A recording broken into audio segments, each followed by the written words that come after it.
Where is Bruges?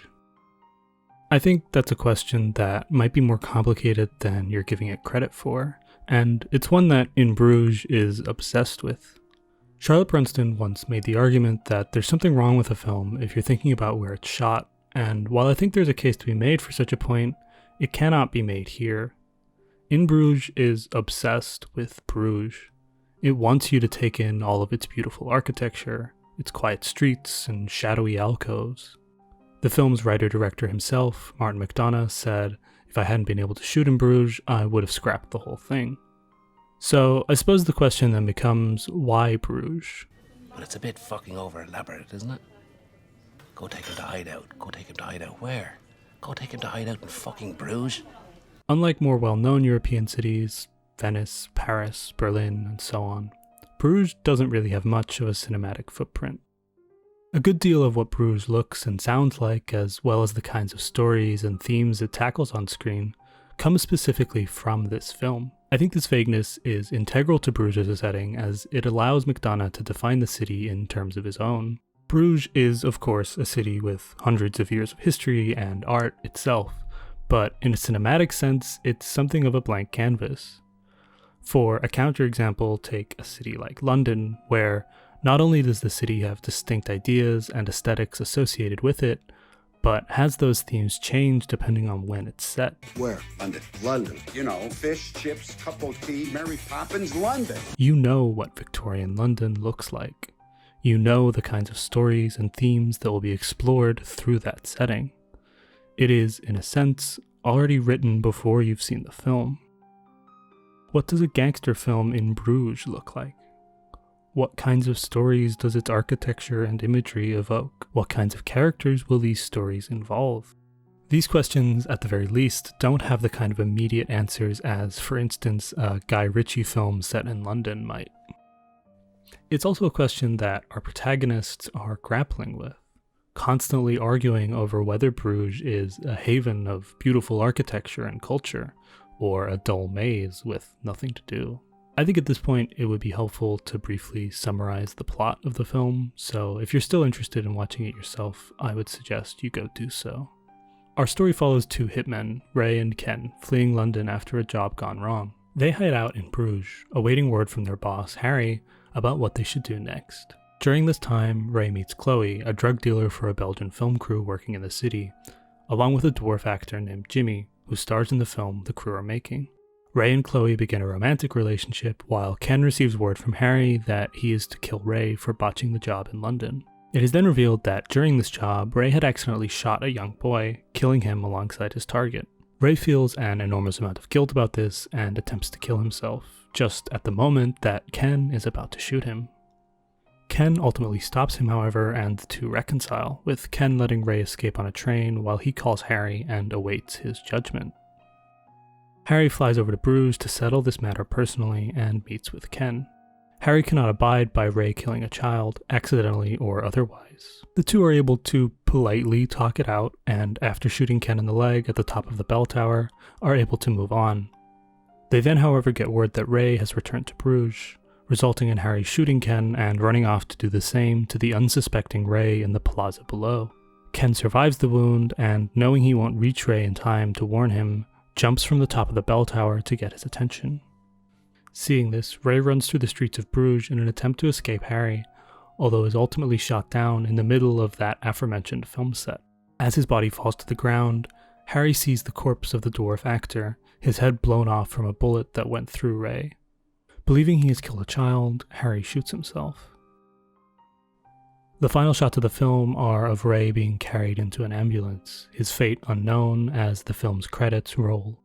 I wanted to summarize the film in this way because I think when it's laid out like this, it seems to be a fairly ordinary, if a little contrived, gangster story, engaging with questions of honor and the tension between morality and a life of crime. Its depth, then, stems from what it does with this plot, and specifically the ways in which the film's setting enhances and elevates it. By answering the question of where Bruges is, we can better come to understand what this film is trying to express. So, with all that in mind, let's start with the obvious one. After I killed him, I dropped the gun in the Thames, washed the residue off my hands in the bathroom of a Burger King, and walked home to await instructions. Shortly thereafter, the instructions came through. Get the fuck out of London, you dumb fucks. Get to Bruges. I didn't even know where Bruges fucking was.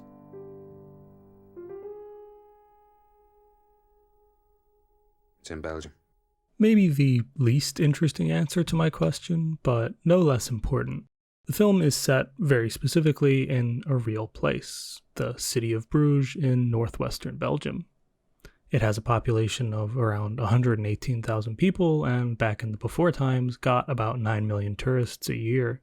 McDonough has spoken about when he wrote the film, he used the real names of various streets, parks, and cathedrals, and had his characters move around them in a realistic and logical way. I can't speak to whether or not he was successful in this, as I don't know the city, but on film, Bruges feels like a textured, lived-in place, and one that you become familiar with over the course of the narrative.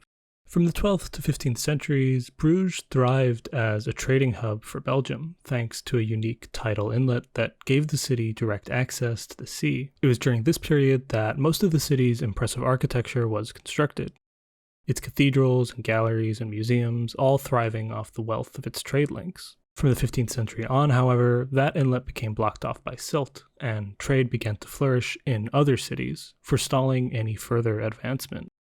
Bruges, consequently, hasn't changed all that much from its golden era of trade, remaining completely untouched through both world wars and much of its impressive architecture still as it was hundreds of years ago. This sense of a place frozen in time has obvious thematic relevance to our plot. Ray is trying desperately to escape his past and finds himself stuck in a place that's frozen there. Ray never misses an opportunity to deride Bruges, because it is an ever-present reminder that he cannot get away from what he's done.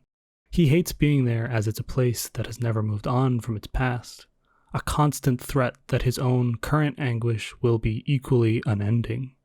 For all its beauty, Bruges is static, and it isn't much of a leap from there to see the horror in such a place. But it would be wrong to dismiss all that beauty out of hand. For every comment from Ray about what a boring shithole Bruges really is, we have a counterpoint, the most frequent of which is... It's like a fairy tale, isn't it, that place? Yeah. The churches and that, the Gothic. Yeah. Is it Gothic? Yeah. So he's having a really nice time. Well, I'm having a really nice time. I'm not sure if it's really his cup of tea. What? Multiple characters throughout the film refer to Bruges as being like a fairy tale, elevating the city to an almost mythic status as something beyond normal human comprehension. During his first call with Ken, Harry reveals that he sent Ken and Ray to Bruges as a kind of parting gift to Ray before he had him killed. Bruges was one of the few happy childhood holidays he could remember, and he can't fathom how Ray couldn't possibly be as enchanted with it as he was. This prompts Ken to backtrack and instead mention how Ray has really come to love the city. He then makes up a story about how the pair were walking through the cobbled streets together and the fog closed in around them, prompting this imaginary Ray to say, He said, Ken, I know I'm awake, but I feel like I'm in a dream. Yeah?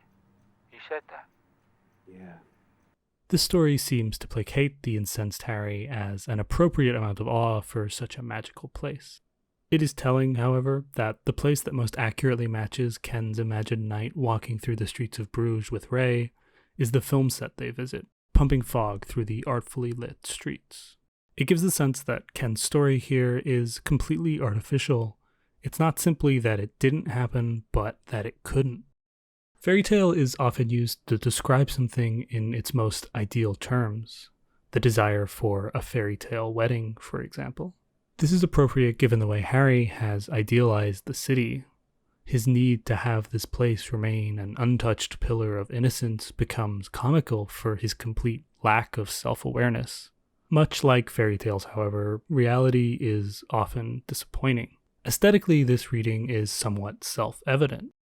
The medieval architecture, the winding canals, and fog all lend the setting an archaic otherworldliness that fits comfortably with popular consciousness on what the fairy tale looks like.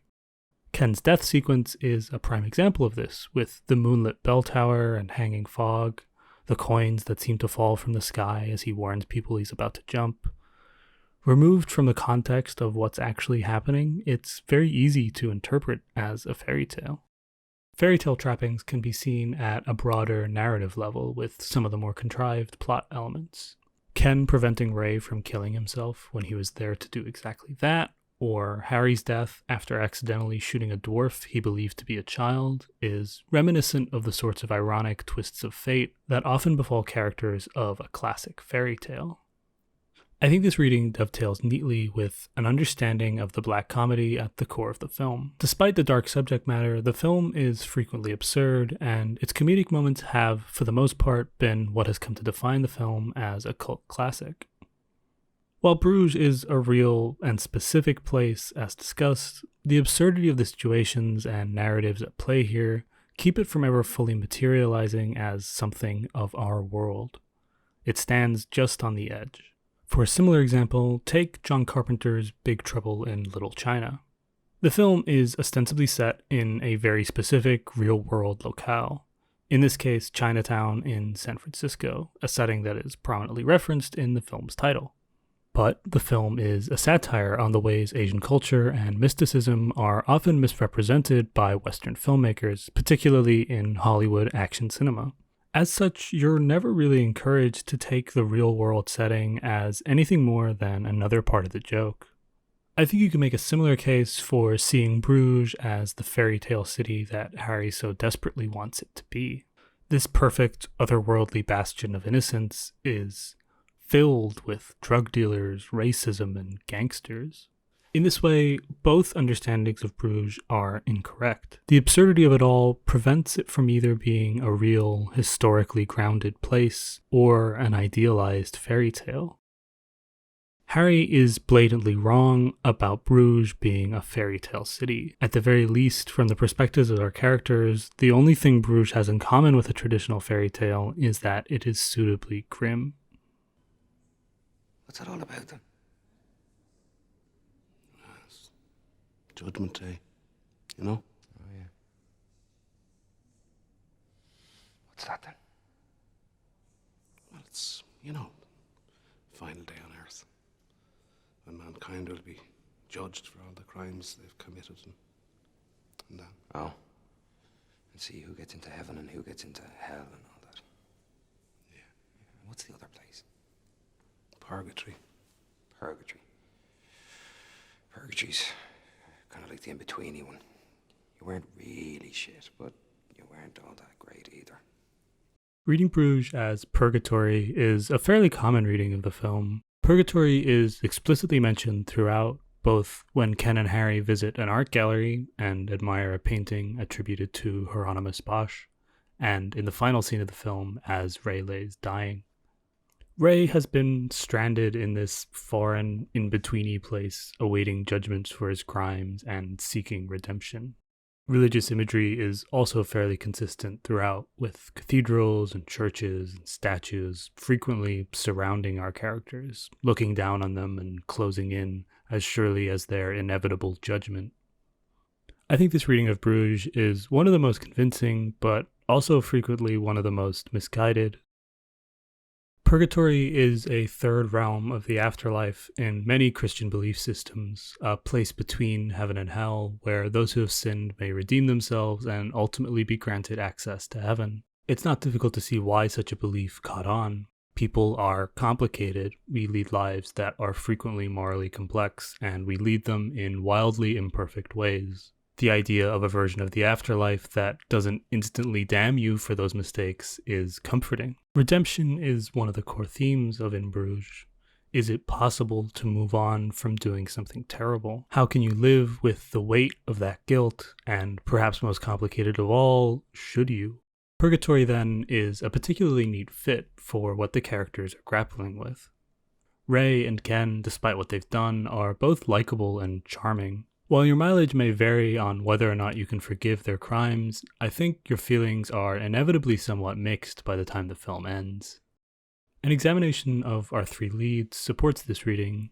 Harry is a man with a warped code of honor. Murdering innocents is absolutely fine, but killing children is an unforgivable sin. He does, however, stick to this code religiously and is ultimately killed by it. Purgatory could do little for Harry because he doesn't see himself as being in the wrong. He strictly follows the rules he has made, and all it can offer him in the end is death. Ken is an experienced assassin who has, by his own admission, killed people, some of them undeserving. He is also courteous and genuinely empathetic towards Ray and his struggles with what he's done. Ken has made his peace with who he is and, like Ray, awaits whatever judgment is to be passed on to him. David Clare reads Ken as a Christ-like figure in this story, sacrificing himself to save whatever good is left in Ray. I think this understanding of the character misses the mark somewhat, as Ken himself is as much in need of redemption as Ray is. Ken does not die to absolve Ray of his sins, he dies to absolve both of them.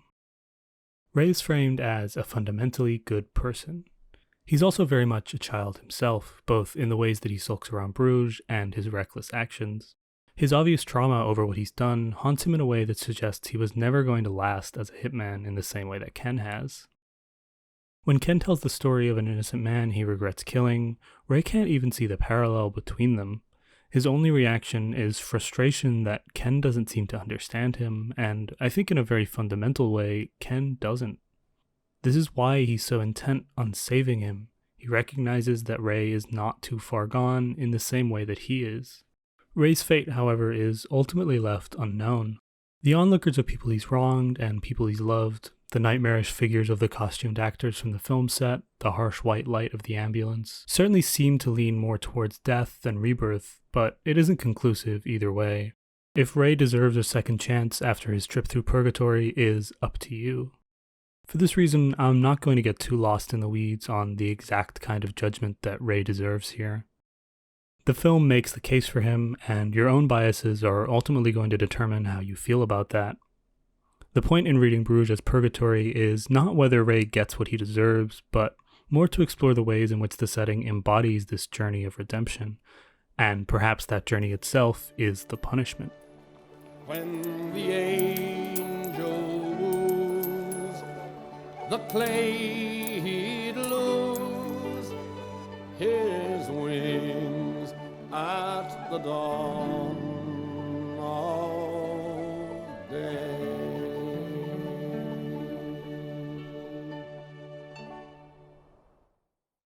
To me, Bruges represents a choice. To step back or to step forward. This is the core tension of the film, the choice whether to pull back from the ledge or to jump. It is the source of all of those feelings of stasis, of purgatory and judgment, and even the film's absurdity. The intimate pain and anguish of being suicidal is not something the medium of film is especially well suited to capturing. It's possible, but difficult, especially in more mainstream cinema. In her book, Death and the Moving Image, Michelle Aaron makes the case that film is commonly structured around narratives of self-endangerment, that characters must put themselves in danger in order to resolve a given conflict. Although she stresses that this danger must be motivated, and if it isn't, then that recklessness tends to be one of the conflicts that needs to be resolved.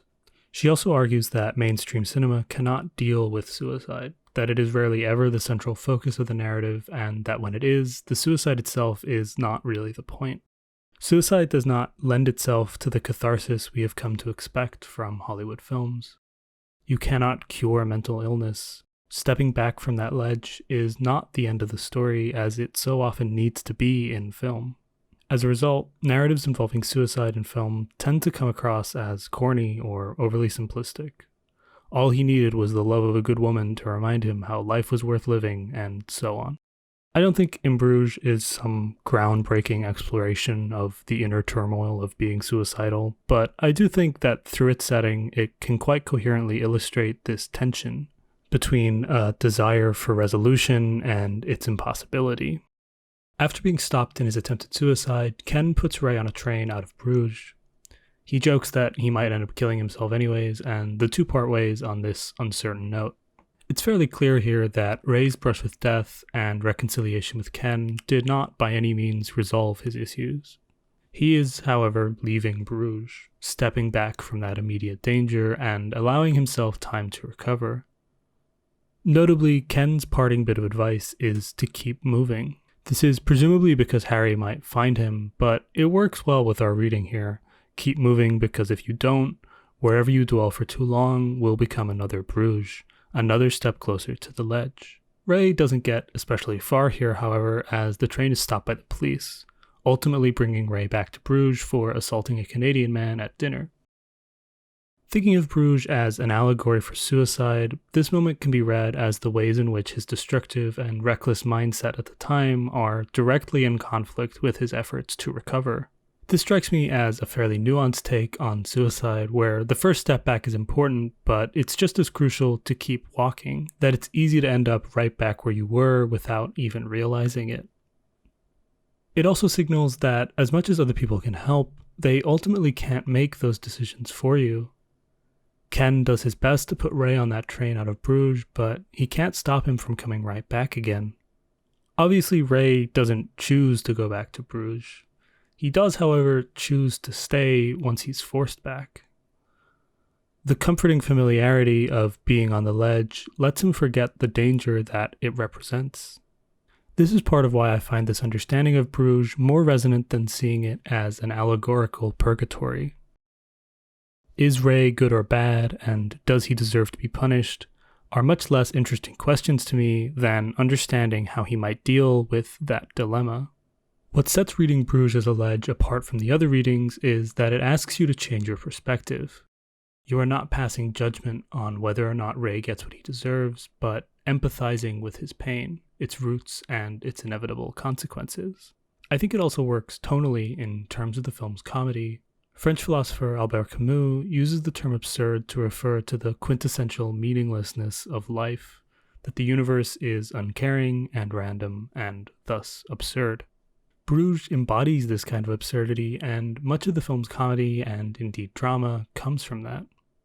Camus, however, did not see this absurdity as something to be ignored or discarded, but embraced, that life should be lived and lived well in spite of all its absurdity.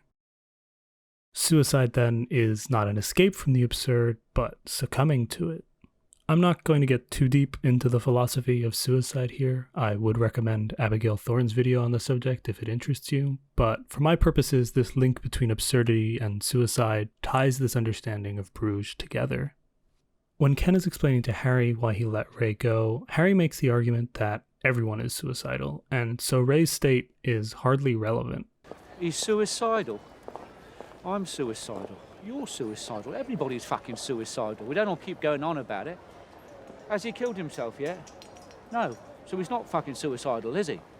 Although this could easily be taken as a part of their comical back and forth, I think that, in a sense, while our characters are in Bruges, it's true.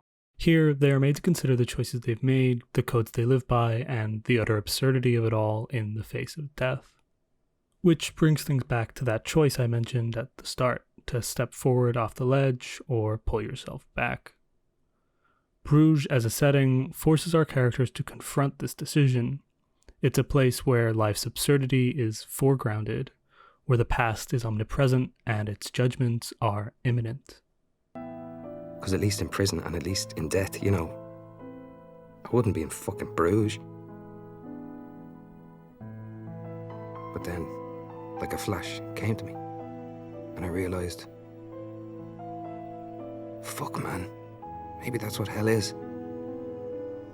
The entire rest of eternity spent in fucking Bruges. I think Ray's dying words can be neatly used to encapsulate pretty much any of the readings that I've given here. The historical, frozen stasis of the city is hell. Its shallow, innocent beauty is hell. Its cleansing judgment is hell. And the constant source of anguish that it is for our protagonist is very much hell. There are common threads between all of these interpretations of Bruges: the sense of being stuck, the reminders of the past, the strangeness of it all, as well as some contradictions, like between the fatalistic irony of a fairy tale and the existential absurdity of Camus.